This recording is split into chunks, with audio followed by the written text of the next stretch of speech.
Trouver un logement en France est un processus compliqué et épineux du fait de la forte demande et de la rareté de l'offre. Pour trouver un logement, il faudrait s'armer de patience et de beaucoup de volonté. En tant qu'étrangère arrivant en France, avant d'entamer la recherche, il faudrait définir ton besoin en termes de A. Type de location, individuelle ou colocation. B. Type du bien, studio ou appartement. C. Le secteur, à côté du lieu de travail, à proximité des lieux d'intérêt. D. Et le plus important, le budget. Sachez que généralement les propriétaires et les agences immobilières exigent un revenu représentant 3 fois le montant du loyer. Une fois le besoin défini, il faudrait choisir par quelle voie passer pour trouver ton logement. 2.1, par une agence immobilière. 2, ou par les annonces online.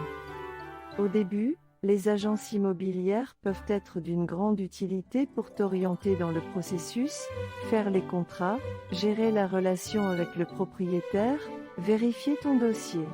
Mais ils ont un coût, des honoraires plus les états des lieux dont le prix est fixé en fonction de la superficie du bien. 2. Les annonces Internet. Plusieurs sites proposent des annonces immobilières des particuliers mais aussi des professionnels. Ça te permettra de jauger le marché et avoir une idée sur le budget et l'offre proposée par secteur.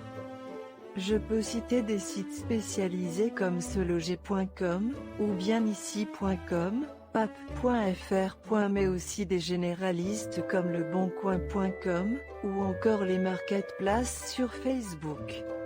Attention, la location directe auprès d'un particulier est très improbable quand tu es un étranger, surtout si tu n'as pas de garant.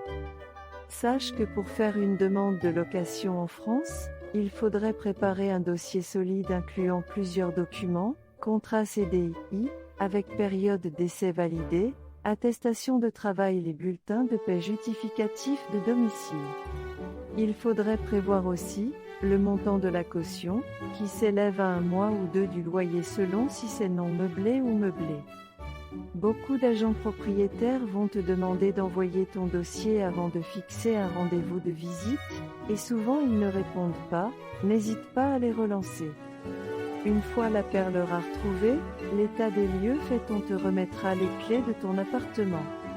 Tu dois à ce moment faire les démarches pour les fournisseurs d'énergie, électricité, gaz, et c'est facile, tu peux tous faire en ligne. Nota bene, utilise les comparateurs en ligne pour choisir l'offre qui répondra le mieux à ton besoin. Si le contenu t'intéresse, abonne-toi à la chaîne et active les notifications pour ne pas louper les nouvelles vidéos. Tu as des questions, laisse-les-moi dans commentaire et je te répondrai dès que possible.